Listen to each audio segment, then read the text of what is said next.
Headingley টেস্টের তৃতীয় দিনে মেজাজ হারানোর ঘটনায় শাস্তি পেলেন ভারতের উইকেটরক্ষক ব্যাটার ঋষভ পান্ত।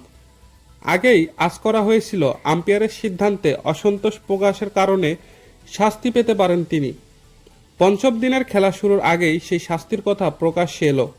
আম্পায়ারের সিদ্ধান্তে অসন্তুষ্টি প্রকাশ করা এবং ক্ষোভে বল ছুঁড়ে মারার কারণে ঋষভ পন্তকে আনুষ্ঠানিকভাবে তিরস্কার করেছে আইসিসি।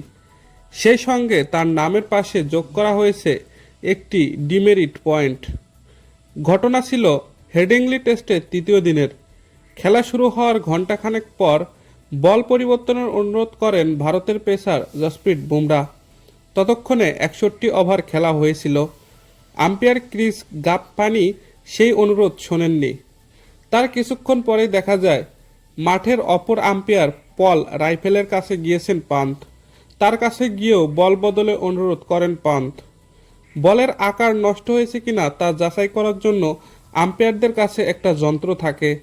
তাতে পরীক্ষা করে রাইফেল জানান বলের আকার ঠিক আছে। পান্ত এই সিদ্ধান্ত মানতে পারেননি।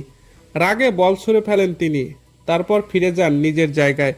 আম্পায়ার রাইফেলের মুখ দেখে বোঝা যাচ্ছিল তিনি পান্তের কাজে খুশি হননি। এরপরেই পান্তকে আইসিসির নিয়মের 2.8 ধারা অনুযায়ী শাস্তি দেওয়া হয়েছে। এই আইন অনুযায়ী আম্পায়ারের সিদ্ধান্তের বিরুদ্ধে ক্ষোভ দেখালে লেভেল 1 অথবা লেভেল 2 অপরাধ হিসেবে বিবেচনা করা হয়। লেভেল 1 অপরাধের ক্ষেত্রে ক্রিকেটারের ম্যাচ ফির 0 থেকে 50% পর্যন্ত কেটে নেওয়া হয়। পাশাপাশি তাকে একটি ডিমেরিট পয়েন্টও দেওয়া হয়। কিন্তু যদি কোনো ক্রিকেটার লেভেল 2 অপরাধে দোষী প্রমাণিত হন তাহলে তার ম্যাচ ফির 50 থেকে 100% কেটে নেওয়া হয়।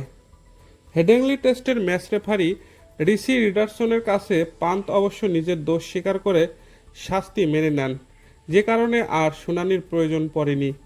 মাঠের আম্পায়ার পল রেইফেল ও ক্রিস গেফানে, তৃতীয় আম্পায়ার শরফুদ্দোল্লা ইবনে সঈদ ও চতুর্থ আম্পায়ার মাইক বার্নসও এই শাস্তির সঙ্গে একমত হয়েছেন। দর্শক, আজকের ভিডিওটি এ পর্যন্তই। খেলাধুলার নিয়মিত আপডেট ভিডিও পেতে খেলাবাজ চ্যানেলটিকে সাবস্ক্রাইব করে রাখুন। ভিডিওটি আপনার কাছে ভালো লাগলে ভিডিওতে একটি লাইক করে যেতে পারেন।